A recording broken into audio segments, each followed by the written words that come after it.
योगस्थः कुरु कर्माणि संगम त्यक्त्वा धनंजय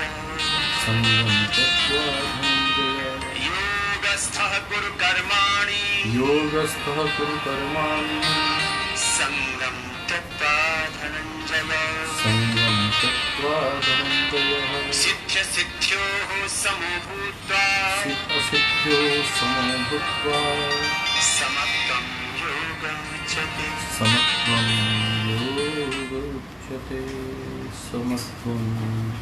योगमुच्यते ओम श्री परमात्मने नमः।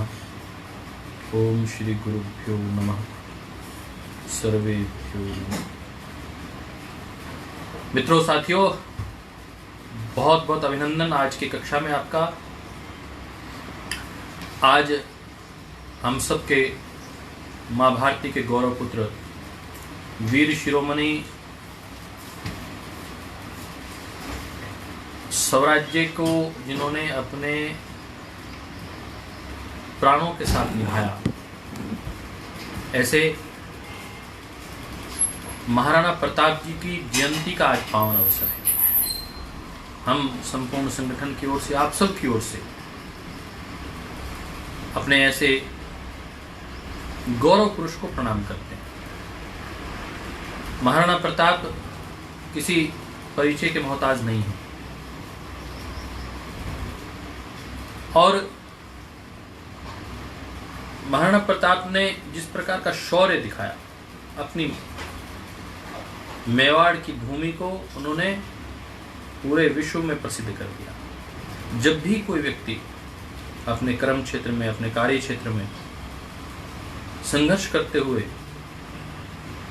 अपने स्वाभिमान के साथ समझौता नहीं करता, अपने मूल्यों के साथ, अपने असूलों के साथ, अपने आदर्शों के साथ समझौता नहीं करता, तो वह एक विशेष अवस्था को प्राप्त करता है और उस अवस्था में वह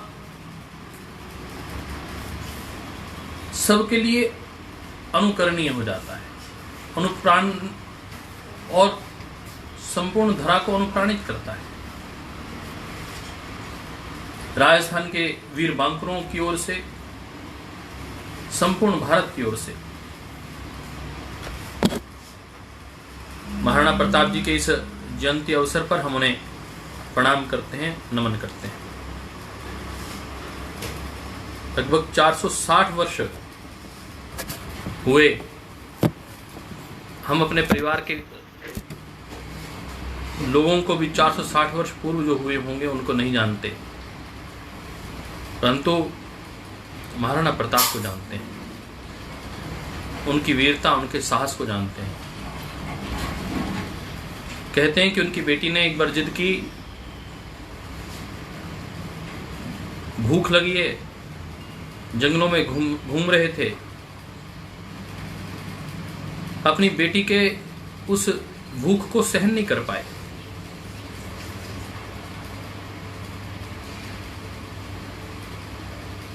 और मन टूट गया। सोचा कि अब अकबर से समझौता कर लेना चाहिए, अब मैं इस लड़ाई को दोबारा आगे नहीं लड़ पाऊंगा।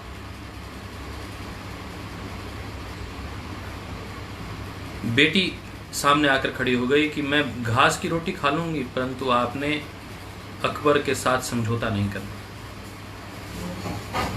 कोई भी बड़े से बड़ा व्यक्ति क्यों ना हो, जब तक उसका परिवार उसके साथ नहीं खड़ा होता, वह उस लड़ाई को लंबे समय तक नहीं लड़ सकता और अपने स्वाभिमान को जीवित नहीं रख सकता।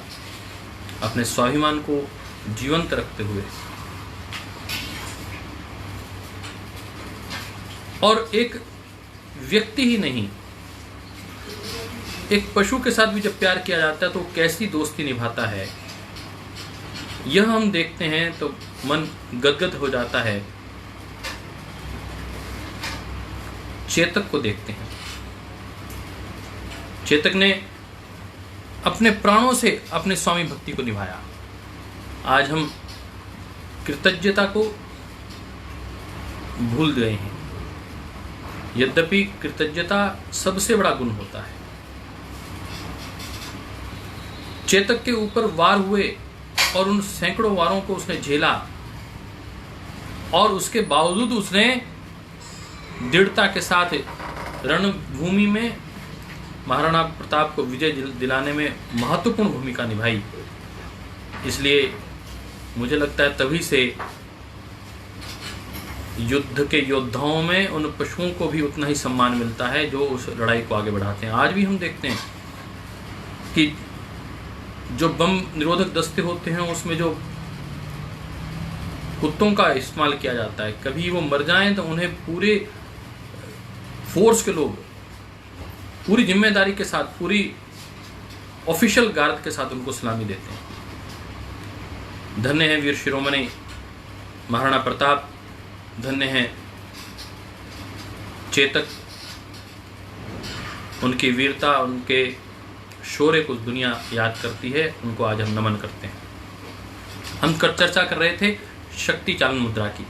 शक्ति चालन मुद्रा से पहले जो चर्चा आई थी वह चर्चा बहुत गंभीर थी, वह थी विपरीत करनी मुद्रा। विपरीत करनी मुद्रा जिनको मेटाबॉलिक डिसऑर्डर है उसके लिए अत्यंत महत्वपूर्ण है। और कल हमारे भाई रघुराज जी दिल्ली से वो भी चर्चा कर रहे थे, कहने लगे कि डॉक्टर साहब इसका और क्या लाभ हो सकता है। तो उसमें डायबिटीज़ में अत्यंत लाभकारी है, क्योंकि डायबिटीज़ जो रोग है वो एक रोग नहीं है, it is a syndrome, it is a multiple disease और डिसऑर्डर। तो आप आज हम देख रहे हैं कि लोग घर पे लॉकडाउन में हैं, ज़्यादा चल फिर नहीं पा रहे हैं, उनका सेंट्रल ओबेसिटी बढ़ गई है, उनकी डायबिटीज़, उनका शुगर लेवल बढ़ गया है। तो उसमें कपालभाति अत्यंत महत्वपूर्ण है। कपालभाति और विपरीत करनी मुद्रा, ये विशेषकर हम यदि बात करें अग्निसार, बाह्य प्राणायाम, उद्यान बंद, ये सब मणिपुर चक्र के ऊपर काम कर रहे हैं। मणिपुर चक्र को हम सोलर प्लेक्सिस के रूप में मानते हैं। वह सूर्य का चक्र है, वह नेवल फायर है, उसको जागृत रखना। इस बात के ऊपर बार बार बल दिया गया हठ योग में कि उस नेवल फायर को हमें जागृत रखना है और उसको गंभीरता के साथ आगे बढ़ाना है। क्योंकि यदि हमारी पाचन की शक्ति बनी रहेगी, हम भोजन तो कर लेते हैं परंतु हम पचा नहीं पाते, वहाँ हम शुगर तो ले रहे हैं परंतु वो अंदर एब्जॉर्ब नहीं हो रही, और कई बार एब्जॉर्ब हो रही है परंतु हमारे सेल्स ही उस, कल डॉक्टर ज्योति आपको बता रही थी कि डायबिटीज़ में अब बड़ा जो विषय आया ये नहीं कि आपकी शुगर लेवल बढ़ गया है तो अर्थात आपका शुगर आप इनटेक बढ़ गया है, ये नहीं है। शुगर इनटेक कम है परंतु जो सेल्स हैं जिनको उनको रिसीव करना है उनकी रेजिस्टेंस हो गई है, वही उसको रिसीव नहीं कर पा रहे और उस वजह से शुगर लेवल बढ़ गया है। तो विपरीत करनी मुद्रा, मैंने कहा कि 30 डिग्री पर उत्तान पादासन, 45 डिग्री पर विपरीत करनी मुद्रा और 90 डिग्री पर सर्वांग समासन, तीनों ही अद्भुत हैं। इनका हमें निश्चित रूप से प्रयोग करना चाहिए। यहाँ जो भी चर्चा आएगी देखेंगे आप, शारीरिक और आध्यात्मिक दोनों दृष्टिकोण से उनका विशेष महत्व है। अब हम चलते हैं शक्ति चालन मुद्रा पर। 112वां श्लोक पढ़ रहे हैं हम। Attitude of moving the energy. शक्ति चालन क्या है? It is an attitude of moving the energy from downward to upward, from gross to subtle level, from sun to moon. This is the flow of energy and we have to just channelize that flow. Breathing in through the right nostril. In this specific mudra, we have to breathe in through the right nostril. From the Pingala, the serpent Shakti should be seized through Kumbhak, and then we should go for the Kumbhak and rotate it constantly for an hour and a half, morning and evening. इस काल शक्ति चालन 1 से 1.5 घंटा अपनी ऊर्जा को, हम शक्ति को ऊपर से नीचे यदि हम मूव करते हैं तब जाके कहीं सुषुम्ना का जागरण होता है, और कई वर्षों के बाद की प्रैक्टिस के बाद होता है, एक साथ एकदम नहीं होता है। तो हम आज शक्ति चालन मुद्रा के विषय में पढ़ रहे थे। अवस्थिता चैव फनावती सह प्रातश्च सायं प्रहर अर्धमात्रं प्रपूर्यः सूर्यातः परिधानयुक्तयः प्रगृह्य नित्यम परिचालनीय अवस्थिता चैव फनावती। सा प्रातश्च सायं, प्रातः और सायं दोनों समय, पर हर अर्धमात्रम, प्रहर 3 घंटे का उसको हम आधा करें तो 1.5 घंटा, सुबह 1.5 घंटा सायंकाल। प्रपूर्य सूर्यार्थ, प्रपूर्य सूर्यार्थ अर्थात अपने को राइट नॉस्ट्रिल से श्वास को अंदर भरना है। परिधान युक्तया, तो कह रहे हैं कि वो शक्ति दिखाई कैसे देती है कि वो परिधान युक्त है, दैट इज सरपेंट। और प्रगृहा नित्यम, इसको नित्य इसको चलाना है constantly for 1 hour and a half morning and evening. तो इसको इसके विषय में कहा गया और ध्यान रखा गया कि breathing in through the right nostril, इसके विषय में कहा गया। तो ये 3 प्रकार से की जाती है। एक क्रिया योगी किस प्रकार करते हैं उसके विषय में हम बात करेंगे, हठ योगी शक्ति चालन को कैसे करते हैं उसके विषय में बात करेंगे, और घेरंड संहिता में शक्ति चालन को लेकर क्या कहा गया है उसके विषय में बात करेंगे। तो हमने कहा कि in practice of kriya yoga शक्ति चालन इज नोन एज शक्ति चालिनी। तो घेरंड जो क्रिया योगा है, क्रिया योग में इसको शक्ति चालन ना कहकर इसको शक्ति चालिनी कहा जाता है। इसमें कहा गया है कि सिट इन सिद्धासना, प्रैक्टिस खिचड़ी मुद्रा। सिद्धासन में बैठ गए, जो लेडीज के लिए कहा गया ये वो सिद्ध योनि आसन में बैठेंगे और खिचड़ी मुद्रा करेंगे और उज्जयी प्राणायाम करेंगे। इनहेल अप टू दी बिंदु एंड मेंटेन अंतर कुंभक, अंदर ही कुंभक लगा देना है, श्वास को रोक लेना है जब तक आपको उसको बाहर निकालने की इच्छा ना हो, उस स्तर तक आपको उसको होल्ड करके रखना है। इससे कुंडलिनी ऊपर की ओर शक्ति का चालन होना शुरू होता है। ये एक प्रक्रिया बताई क्रिया योग में। दूसरी हठ योग की प्रक्रिया क्या होती है? हठ योग में उन्होंने कहा कि इट इज समवट डिफरेंट।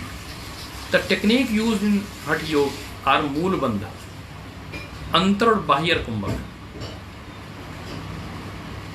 इसमें मूल बंध लगाने के लिए कहा गया और अंतर या बाह्य कुंभक, श्वास को अचानक अंदर रोक लिया या अचानक बाहर रोक लिया, और सिद्धासन में बैठकर और उसके बाद नौली की बैठे बैठे मूल बंध लगाकर। तो यह प्रक्रिया है हठ योग की। और घेरंड संहिता में कहा गया कि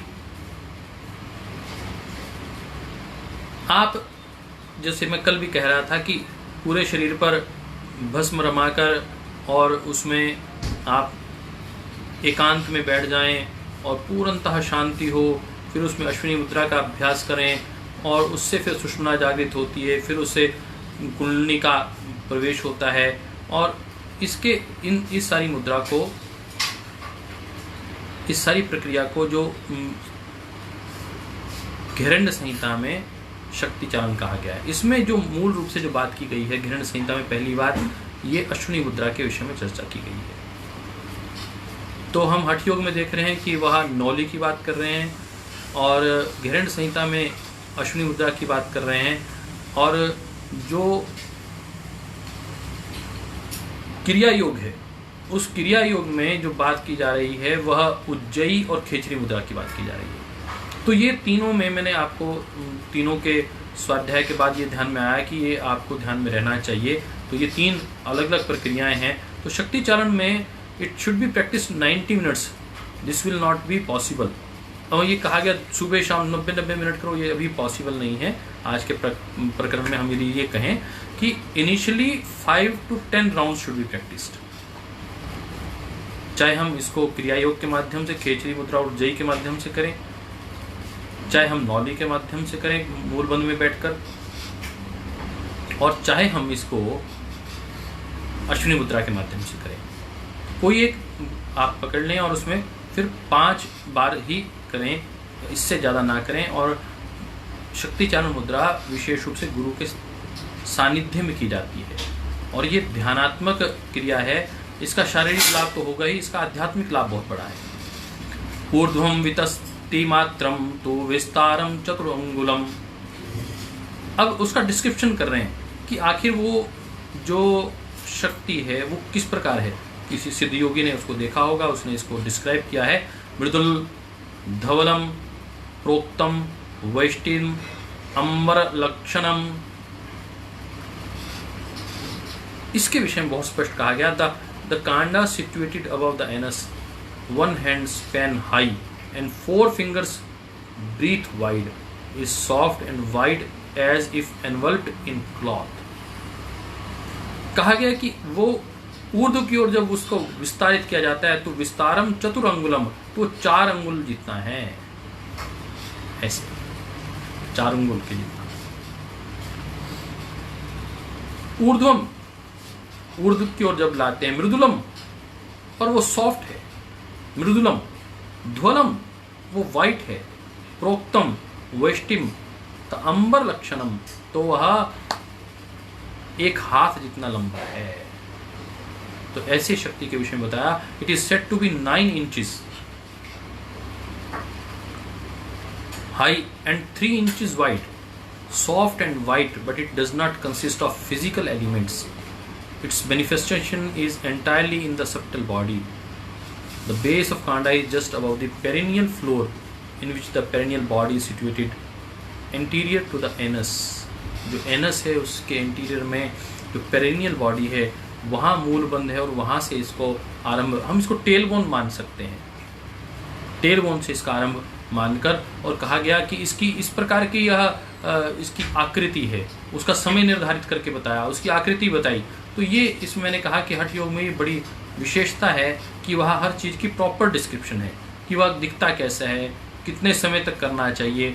सती वज्रासने पादो कराभ्याम, उसका टेक्निक, अब बैठने का अभ्यास कैसे करें, तो बता रहे हैं कैसे उसका अभ्यास करें। सती वज्रासने पादो, वज्रासन में पाँव हो, कराभ्याम धारित दृढ़, दृढ़तापूर्वक अपने हाथों को उन नीज के ऊपर टिका दें। गुल्फ देश समीपे, गुल्फ देश समीपे अर्थात जो आपका पेरिनियल पॉइंट है, जो एनस पॉइंट है, उसको आप दबाएंगे। गुल्फ देश समीपे, उसके नजदीक लेकर आएंगे। चकंदह, तो वो कंड जो जिसके विषय में कहा जा रहा है जहां से वो ऊपर नीचे आता हुआ दिखाई देगा, तत्र पर पीड़ियते, उसको जब हम स्क्वीज करेंगे, उसको प्रेशराइज करेंगे, तब जाकर वो वहां से उसका शक्ति का ऊर्ध्वगमन आरंभ होगा। परफॉर्म मूलबंध और अश्विनी मुद्रा आर बोथ, तो इसमें वो कह रहे हैं कि मूलबंध लगा के बैठें या फिर अश्विनी मुद्रा में अभ्यास करें तो इससे लाभ होता है।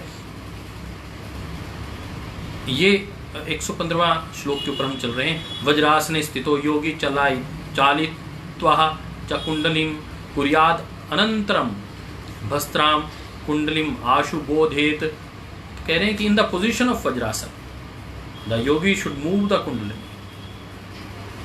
इसमें उन्होंने जिनको वज्रासन नहीं लगता उनको सिद्धासन लगाने के लिए कहा, परंतु जो प्राथमिकता बताई वह प्राथमिकता रखी उन्होंने वज्रासन की, कि वज्रासन में इस मुद्रा को करना चाहिए और इससे कुंडली को ऊपर नीचे ले जाना चाहिए।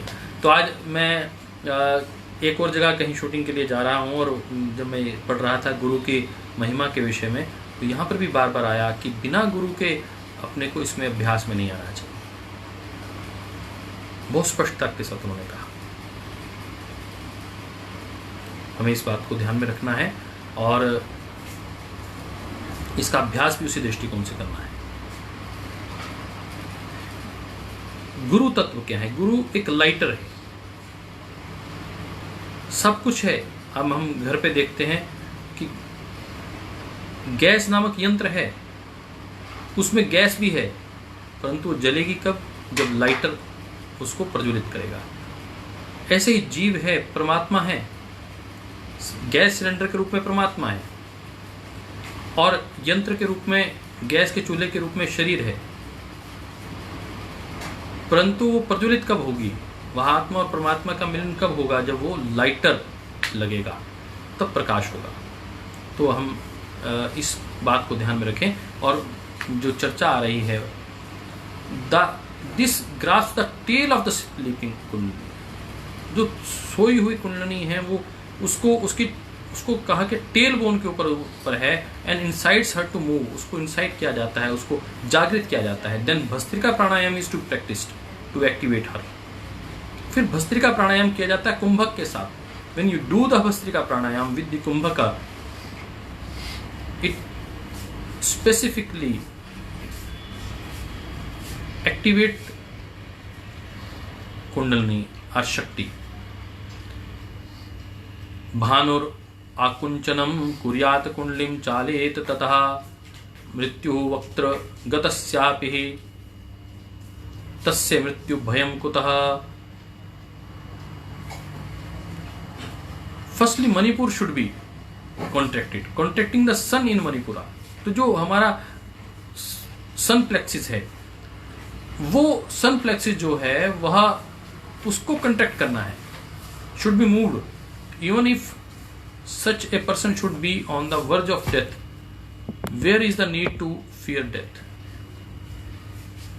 तो कह रहे हैं कि मृत्यु से भी भय की आवश्यकता नहीं है यदि आप मणिपुर का कंट्रैक्शन करते हैं। This indicates that after Bhastrika pranayama has been practised and external breath retention बहिर्कुंभक इज मेंटेन्ड। बाह्य उद्यान बंद लगाया जाता है। उद्यान बंद के बाद आप चाहे अग्निसार क्रिया करते हैं या कुंडलिनी जागरण के लिए आप न्योली करते हैं तो या अश्विनी मुद्रा लगाते हैं तो अत्यंत लाभकारी हो जाता है और ये मृत्यु के भय को भी नष्ट कर देता है। तो मणिपुर चक्र bye converging the vital and mental energy at the solar plexus, then Kundalini can arise beyond this center. इस सेंटर से ऊपर उठने के लिए उन्होंने कहा कि आपको ये वाइटल जो एनर्जी है और मेंटल एनर्जी, इन दोनों को आपको मिलाना है एट द सोलर प्लेक्सिस पे। Then kundalini can arise beyond the centre. और इसको जागृत करने के लिए उन्होंने कहा कि आप कुंडलिनी के लिए आपका जो सन प्लेक्सिस है वो मणिपुर चक्र है, उस पे आपको कार्य करना है। उस पर ध्यान रखकर या नौली करिए या उद्यान बंद लगाइए या फिर अश्विनी मुद्रा करिए। तो ये बात का ध्यान रखना है। अब how is the universal fear of death. ये जो अभिनिवेश है, 5 क्लेश कहा गया, अविद्या, अस्मिता, राग, द्वेष, अभिनिवेश, क्लेश, क्लेश, क्लिष्ट, अक्लिष्ट, क्लेश पंचतय्य, क्लिष्ट अक्लिष्ट, वही वृत्तया पंचतय्य, क्लिष्ट अक्लिष्ट। तो ये जो अविद्या की बात है, अविद्या ये के विषय मैंने जो कहा, ये क्लेश के विषय में नहीं है, ये वृत्ति के विषय में है। वृत्तया पंचतय्य, क्लिष्ट क्लिष्ट। और जब हम बात कर रहे हैं क्लेशों की, तो ये जो 5 प्रकार के क्लेश हैं, ये अविद्या, अस्मिता, राग, द्वेष, अभिनिवेश। अभिनिवेश जो है ये मृत्यु का भय है जो निरंतर बना रहता है। तो कह रहे हैं कि द अर्थ एलिमेंट गवर्न्स मूलधारा चक्र। जो 5 तत्वों से बना हमारा शरीर है, इसमें मूलधारा जो मूल चक्र है वह तो पृथ्वी तत्व से बना हुआ है। स्वादिष्ठान चक्र ये वाटर से बना हुआ है जो हमारे एक्सक्रीटरी सिस्टम को मेंटेन करता है। और Manipura chakra it is governed by the fire, तो ये हमारे डाइजेस्टिव सिस्टम को मेंटेन करता है। The chakras beyond Manipura are governed by air, earth, ether and the mind.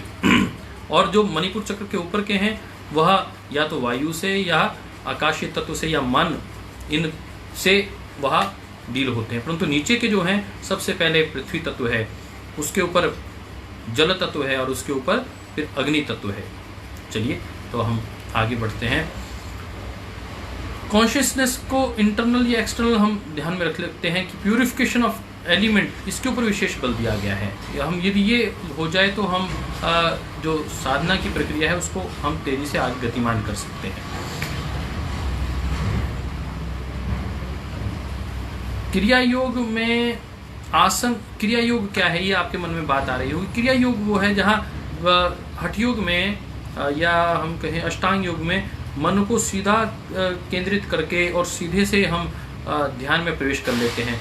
परंतु क्रिया योग में हमें अलग प्रकार की क्रियाएं करके, जैसे श्रद्धेय स्वामी जी महाराज कहते हैं, जो श्रेष्ठ योगी हैं वो तो एकदम ध्यान में आरूढ़ हो जाते हैं।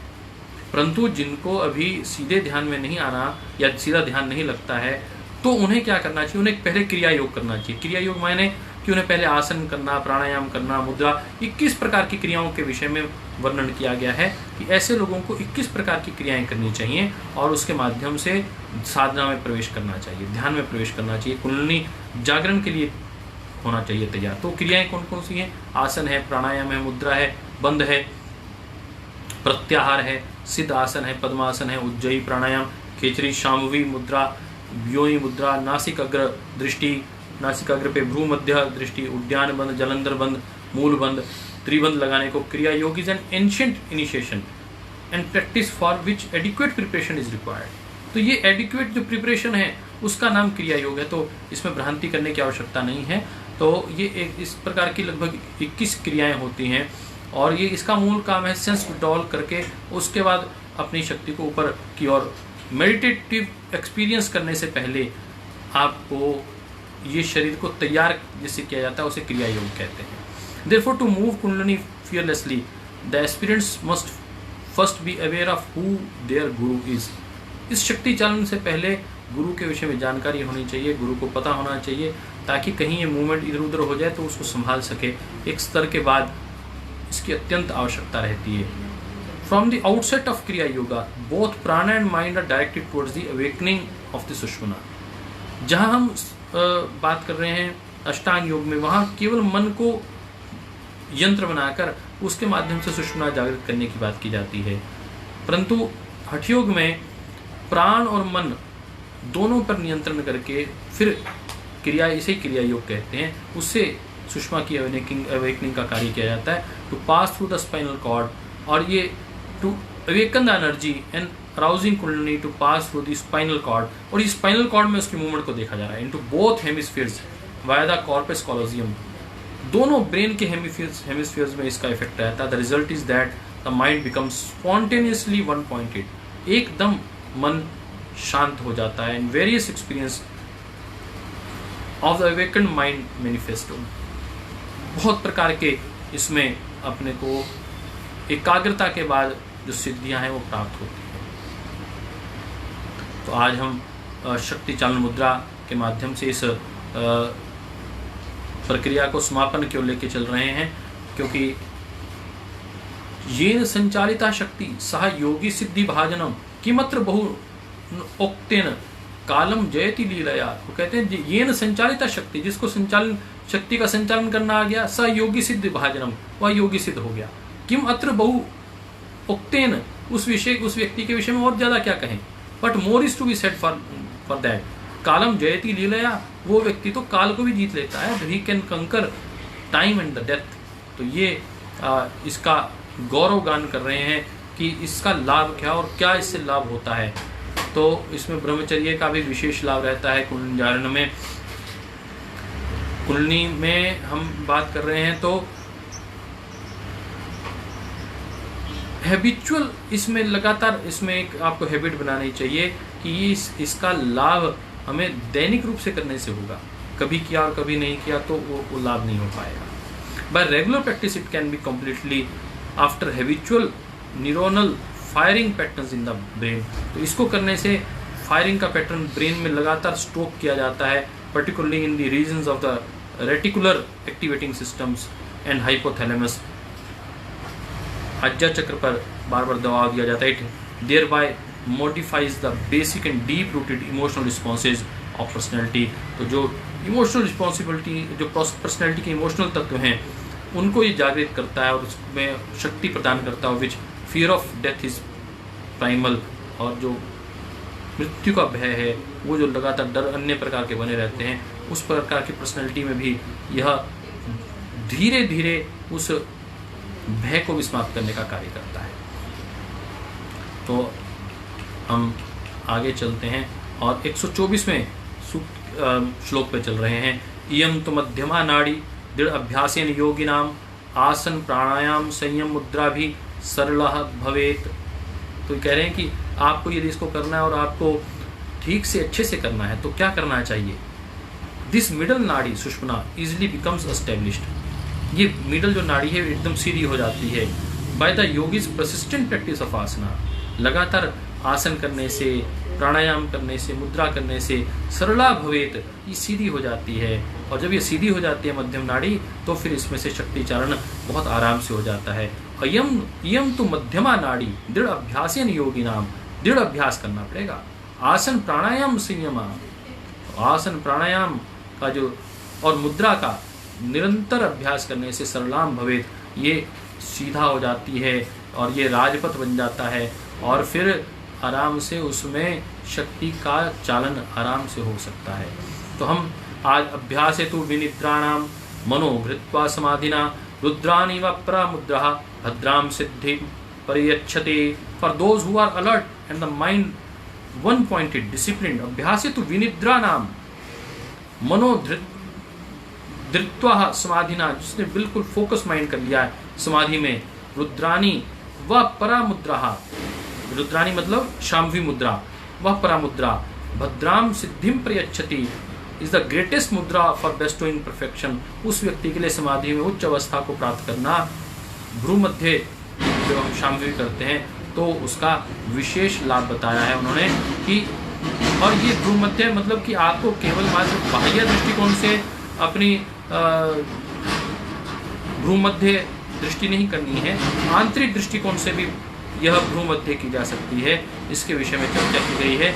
मेडिटेशन बिकम्स समाधि when awareness merges with the object of meditation and duality dissolves.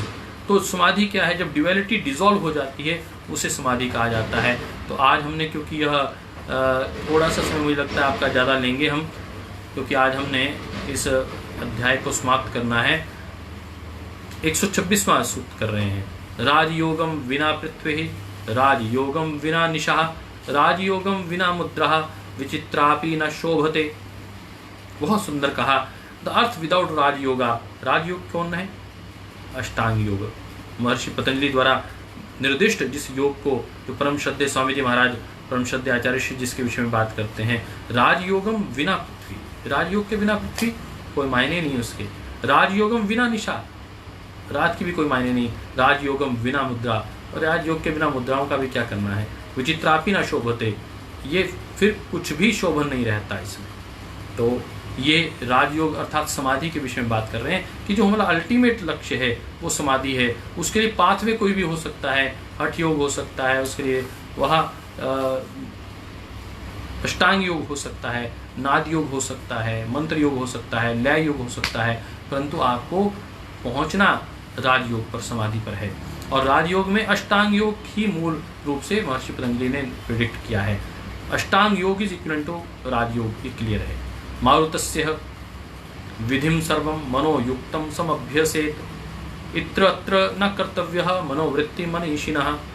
All the pranayamas methods are to be done with a concentrated mind. यानी प्राणायाम करो परंतु आपका माइंड उसको इधर उधर भटके नहीं, आंखें खोल के नहीं करो, बिल्कुल फोकस होकर एक जगह पर अपना ध्यान लगाकर, देश बंध चित्त से धारणा करके एक स्थान पर देश में अपनी एकाग्रता को बांध कर उसके बाद आपको करना है। इसलिए महर्षि पतंजलि बार बार कह रहे हैं देशबंध चित्त से धारणा, बांध कर तब प्राणायाम करिए। इतरत्र न कर्तव्य। The wise man should not let his mind be involve in modifications. फिर वो वृत्तियों में इसको जाने नहीं देता। Modification of mind is called वृत्ति। कल भी आप कुछ प्रश्न पूछ रहे थे, वृत्ति किसे कहते हैं? Different colouration of the mind, different modification of mind is called वृत्ति। वो क्लिष्ट भी हो सकती है, वो अक्लिष्ट भी हो सकती है। तो हम इस विषय में और ज़्यादा चर्चा करते हुए आगे बढ़ रहे हैं। इति मुद्रा दश प्रोक्तः आदिनाथेन शंभुना। तो ये इस प्रकार 10 मुद्राओं के विषय में इस पूरे तीसरे अध्याय का समराइज किया जा रहा है 128वें में श्लोक में। इति मुद्रा दश प्रोक्ता, इस प्रकार 10 प्रकार की जो मुद्राओं के विषय में बताया गया है। आदिनाथेन शंभुना, जो आदिनाथ हठयोग के गुरु हैं, उन्होंने इसके विषय में बताया है। एकाका तासु यमिनाम, each one is the bestower of perfection in the self restrained महासिद्धि प्रदायिनी। वो कह रहे हैं कि एक एक जो मुद्रा है, यदि आपने इसको सिद्ध कर लिया तो यह महासिद्धि प्रदायिनी है। तो ये इस वक्त 10 मुद्राओं के विषय में घोषणा कर रहे हैं। ये 10 मुद्राएं हर प्रकार की सिद्धि प्रदान करने के लिए अपने आप में उपयुक्त हैं, परंतु यदि हम सारी कर लेंगे तो निश्चित रूप से अपने को लाभ होने ही वाला है। उपदेशम ही मुद्राणाम यो दत्ते सांप्रदायिकम सा एव श्री गुरु स्वामी साक्षात ईश्वर एव सा। वन हु इंस्ट्रक्ट्स मुद्रा in the tradition of Guru disciple is the true Guru and the form of ईश्वर।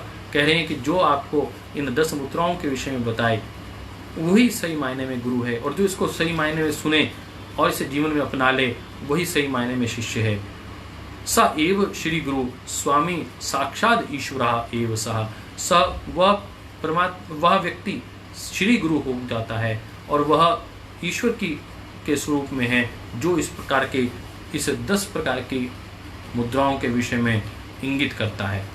तस्य वाक्य परो भूत्वा मुद्राभ्यास समाहितः, by following explicitly his words, 100% following his directions।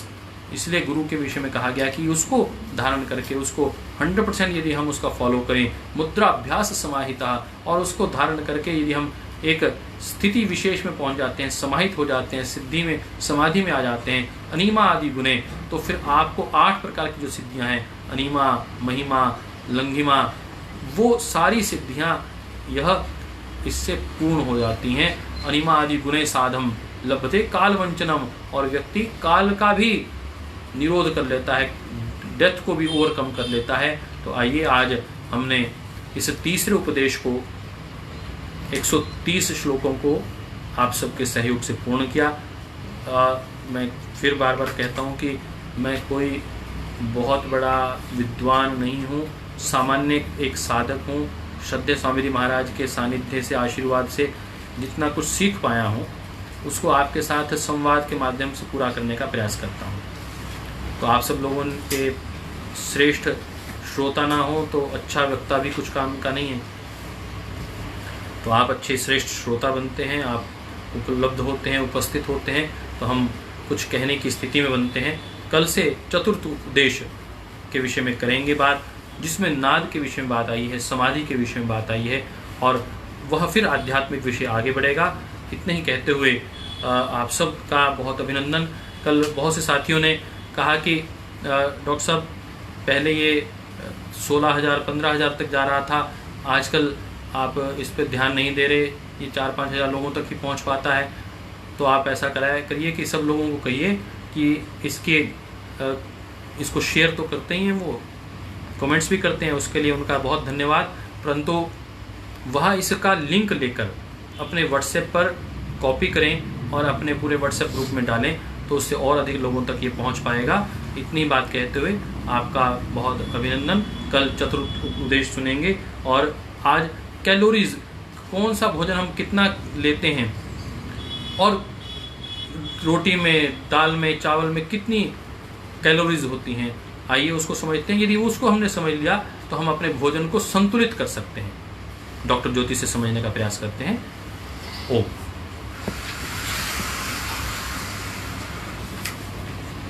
ओम। सभी योग साधक साधिकाओं को मेरा सादर प्रणाम। बहुत ही सुंदर चर्चा चल रही थी, उसी को ही आगे बढ़ाते हैं और अपने विषय पर आते हैं। अन्नम वही प्राणम, अन्न ही प्राण है। अन्न हमें बल, वर्ण और ओज देता है, जीवन देता है, और जैसा हम अन्न खाएंगे वैसा ही जीवन हमें मिलेगा। अगर हमारा अन्न सुचारू, सुपाच्य, सही होगा तो हमें सुंदर जीवन मिलेगा। हम अपना जीवन पर्यंत कार्य कर पाएंगे, रोगों से छुटकारा पाएंगे, रोग हमें नहीं व्याप्त होंगे। हम बात कर रहे थे कैलोरीज कितनी लेनी चाहिए, तो एक सिंपल सा वो है कि कैलोरी काउंटिंग कैसे करनी चाहिए। बहुत ज़्यादा कैलोरीज काउंट करके नहीं खाना चाहिए। अगर हम अपनी 5 इंद्रियां खोल के जागरूक होकर भोजन का ग्रहण करेंगे तो हमें पता लग जाएगा कि भोजन हम नहीं करना है। आंखों से देख के कि हम कितना भोजन ले रहे हैं, कर रहे हैं। कानों से अपने चबाने की आवाज़ सुनेंगे, नाक से उसकी खुशबू लेंगे, जीवा से उसकी टेस्ट करेंगे, और स्किन से, हाथ से या उसको स्पर्श करके हम खाएंगे। अगर हम इन सब के साथ जागरूक होकर भोजन करेंगे तो हमें पता लग जाएगा कि हमारे को भोजन अब इसके बाद नहीं लेना है, हमारा पेट भर गया है, हमें तृप्ति हो गई है।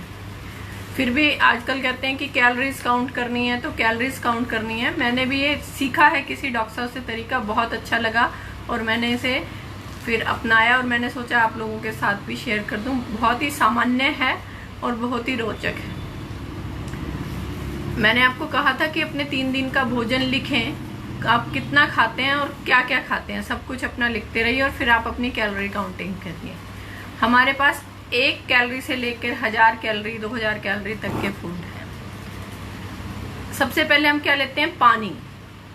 पानी मीन्स 0 कैलोरी। 0 कैलोरी है, पानी जीवन देता है, एनर्जी देता है, बहुत कुछ देता है। उसको आप मान लो कि 1 कैलोरी, मिनिमम कैलोरी से माने तो 1 कैलोरी माने। इंसान को जो गिनना हो ना, तो पैसों की उसमें सिखा दो फॉर्म में, तो वो भूलता नहीं है। तो इसलिए पानी हो गया 1 रुपए का खाना। उसके बाद हमने लिया सब्जियां ले लो। ये टमाटर, 100 ग्राम का एक टमाटर अगर हम लें तो ये इसमें क्या है, 90% पानी है और 10% जो है फाइबर है, कार्बोहाइड्रेट है। तो कार्बोहाइड्रेट सबसे पहले ये है कि 1 ग्राम कार्बोहाइड्रेट कितनी 4 कैलोरीज की ऊर्जा देगा। 1 ग्राम प्रोटीन 4 कैलोरीज के बराबर और 1 ग्राम फैट 9 कैलोरीज की ऊर्जा देगा, 9 कैलोरीज के बराबर। तो हमें उसके हिसाब से काउंट करते जाएंगे। ये टमाटर हमने लिया 100 ग्राम का लिया अगर तो लगभग इसमें 90% वाटर है, 10% में फाइबर भी है और कार्बोहाइड्रेट भी है। तो कार्बोहाइड्रेट अगर इसमें 5% कार्बोहाइड्रेट और 5% वाटर है तो कितना हुआ कार्बोहाइड्रेट? 5%। 5% और कार्बोहाइड्रेट की वो वैल्यू कितनी है?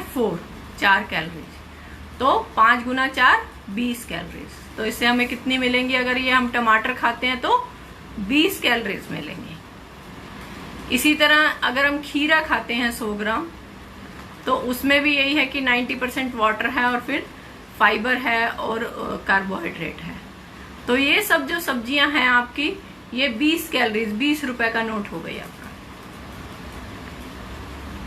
20 रुपए के नोट में क्या क्या आया?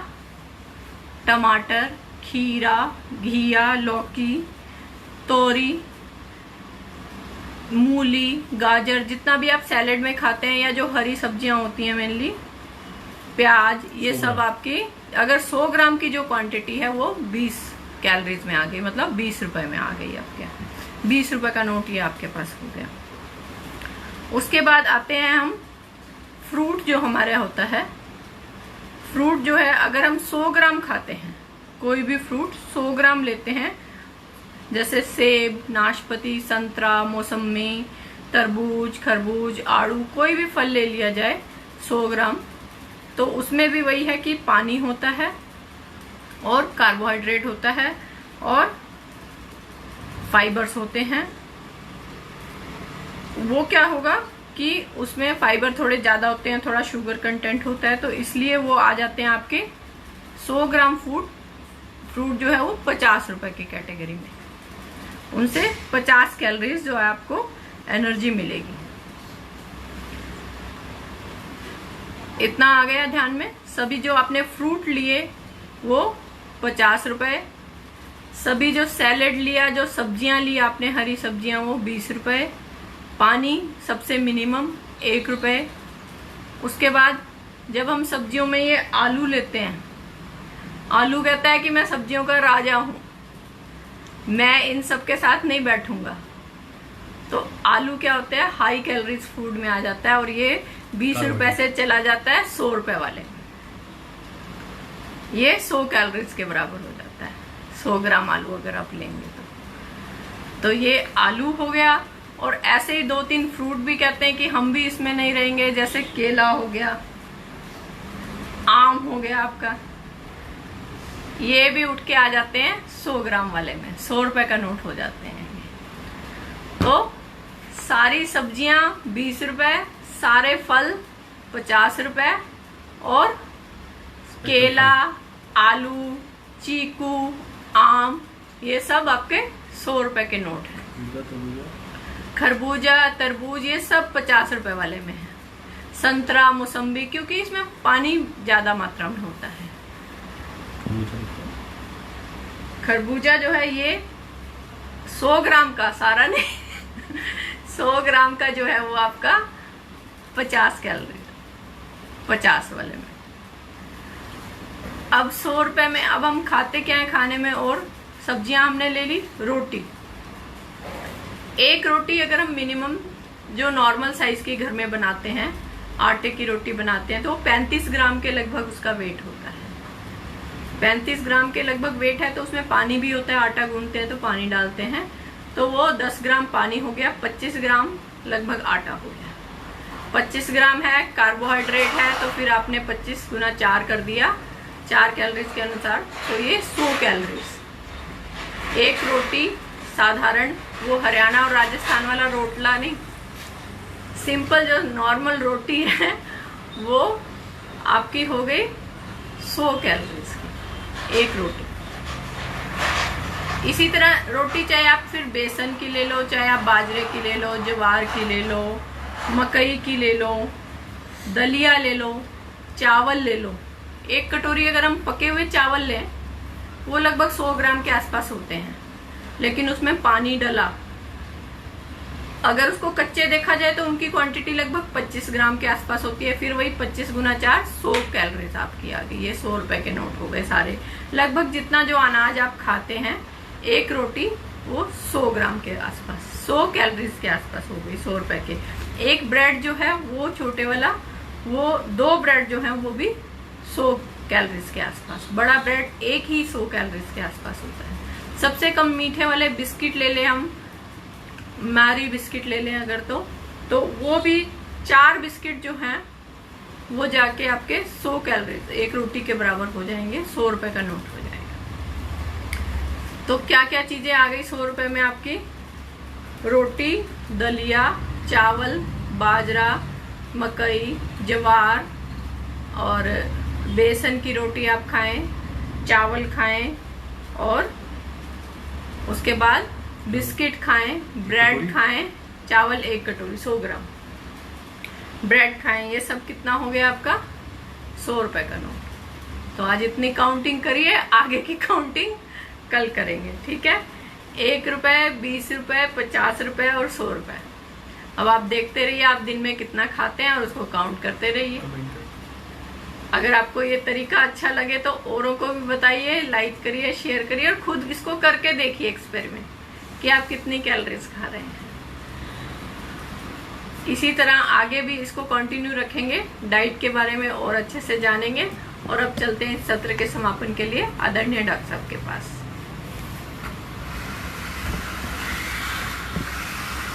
डॉक्टर ज्योति ने क्योंकि MD एक्यूपंक्चर भी किया मेरे साथ, उसके बाद फिर एक विशेष डाइटिशियन का डिप्लोमा भी किया हुआ है, कम्युनिटी हेल्थ के ऊपर भी कार्य किया हुआ है, और कैंसर, इनफर्टिलिटी में इनको विशेष गुरु कृपा से आशीर्वाद प्राप्त है।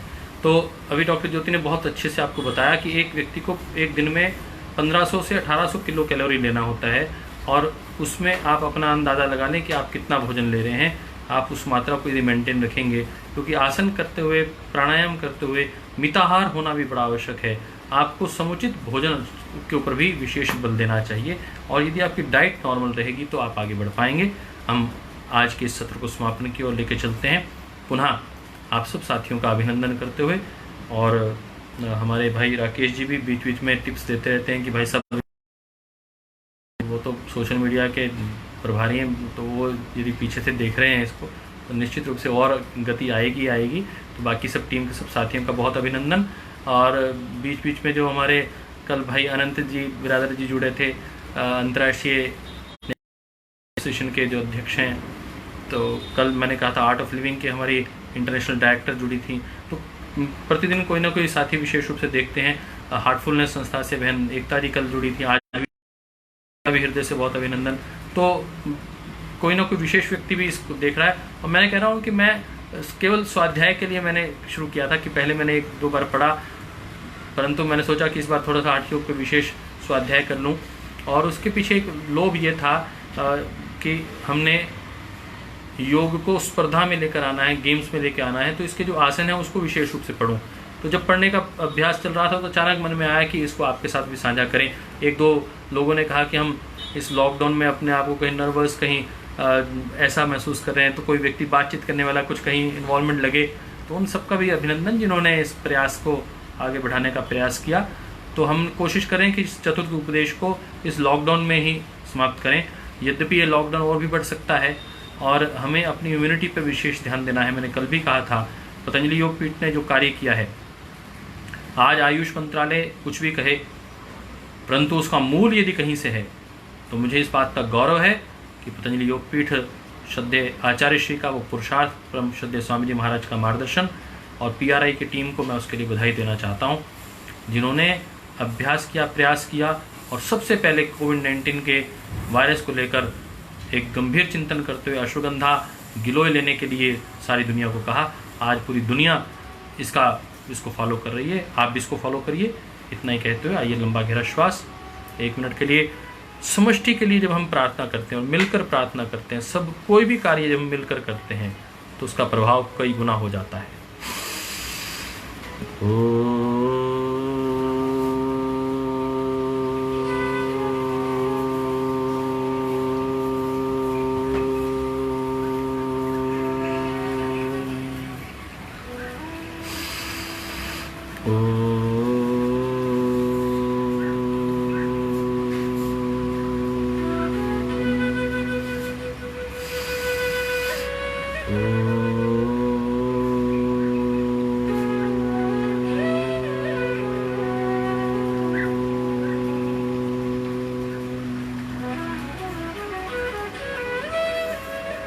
तस्य वाचकः प्रणवः।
ओम सर्वे भवन्तु सुखिनः, सर्वे सन्तु निरामयाः, सर्वे भद्राणि पश्यन्तु, मा कश्चित् दुःखभाग् भवेत्। ओम शांति शांति शांति।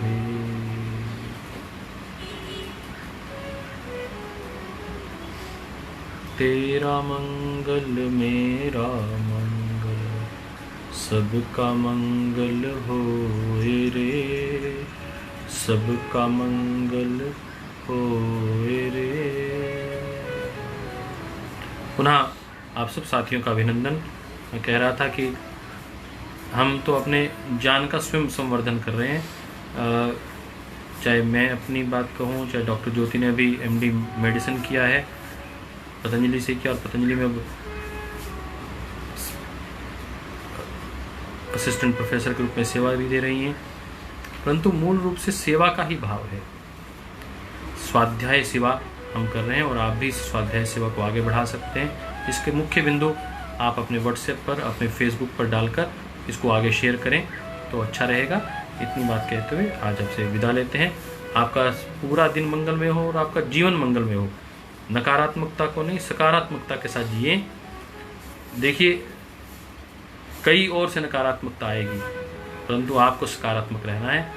आपको एक दीपक की तरह सदैव जागृत रहना है। आपको दीपो भव, इस भाव को लेकर ओम श्री परमात्मने नमः, ओम श्री गुरुभ्यो नमः, ओम सर्वेभ्यो नमः।